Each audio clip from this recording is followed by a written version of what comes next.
sitting through a class, taking notes of the lecture, you're going to need those notes in a week or in a month or at the end of the semester in order to complete homework or pass quizzes or exams.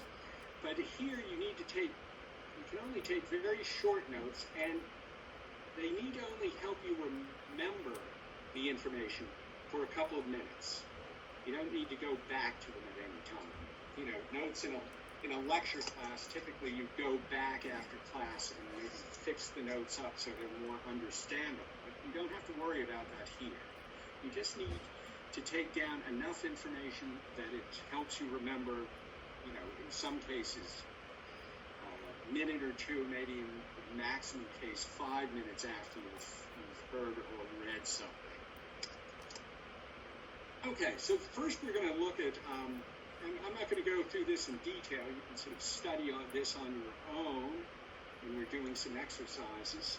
But it really helps if you can abbreviate words. Everybody knows what an abbreviation is. It's a shortened form of a word. And almost any word can be shortened during note-taking. And here are some ideas of how to do this. One way to shorten a word is to use just the beginning of the word. I won't go through all these examples. You can look yourself. But for example, for politics, you might just put down P-O-L. For government, G-O-V. For the word information, info.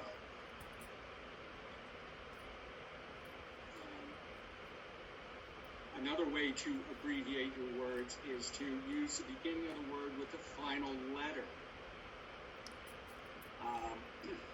Sometimes it can be useful to add the final letter of the word. And this is possible because, you know, take the word government. If you just put G-O-V, it could also refer to the word govern, or governmental, or governor.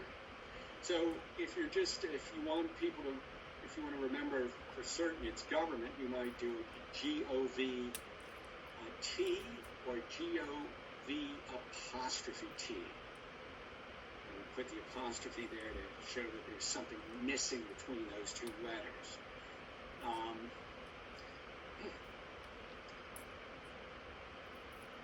And I've also done the same for the word international. Inter with and put the L on the end of it. Because there's lots of words that begin with inter.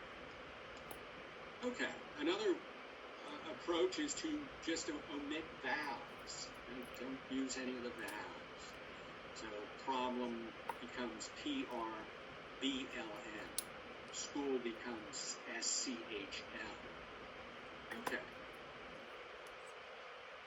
And if there are words which are commonly used in a particular lecture you're listening to, you should try to abbreviate them. For example, if you were listening to a lecture where they're talking about acid rain, the speaker might frequently talk about sulfur, nitrogen pollution factories, and the following abbreviations could be used. For example, you might abbreviate acid rain, AR. All elements have an abbreviation. If you look at it, and some of the abbreviations don't really match the name of the element. For example, the element lead, the standard abbreviation used in the periodic table is PB. Or for iron, it's Fe. So, if you know those, you can use those. If not, just use the first letter, the first couple of letters. So, the standard abbreviation for sulfur is S. For nitrogen is N. POL, pollution. FACS, factories. And again, you can indicate that something's plural by putting an S on the end of your abbreviation.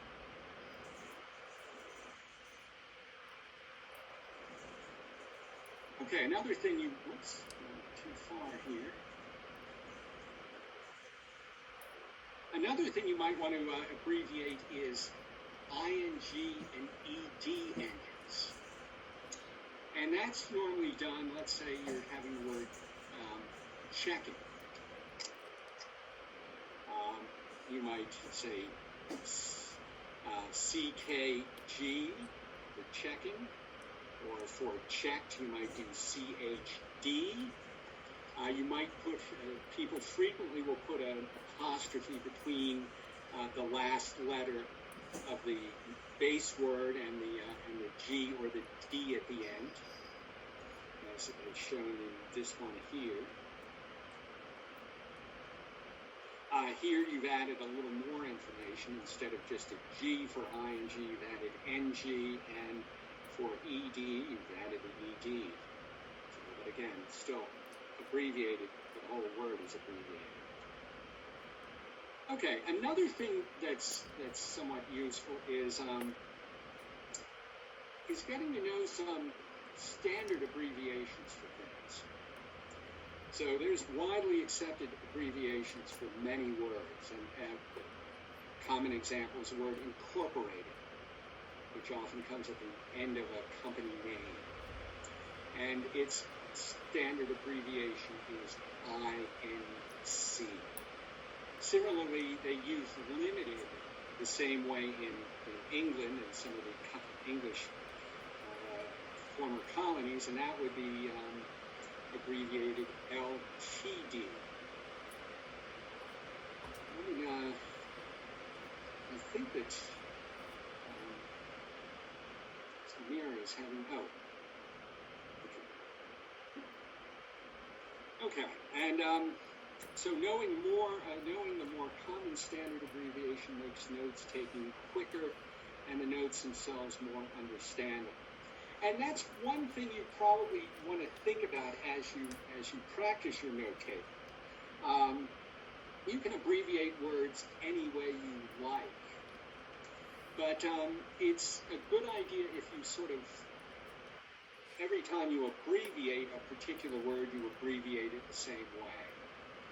And that way eventually it makes it easier for you to understand your notes. You know, even I've gone back to my notes a few hours after I've written down, or even a few minutes, and written down something so badly that I can't read it. So.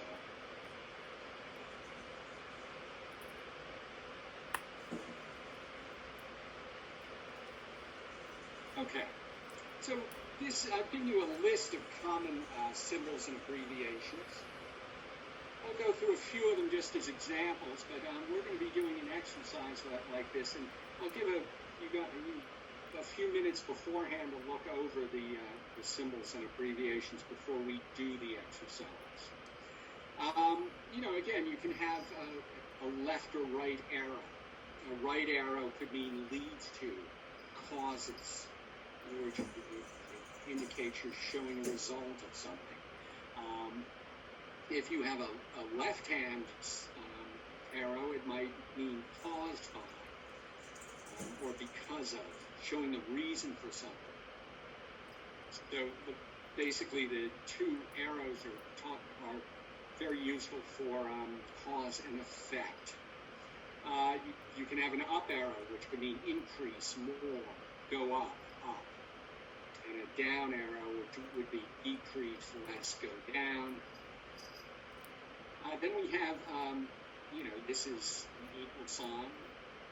That could mean something's equal to, is or are. If you put a slanting line through the equal sign, it means not equal to, is not, are not, is the opposite of. Two lines that sort of look like an equal sign but are wavy means approximate. I said I wasn't going to go through these in detail, but it seems I am.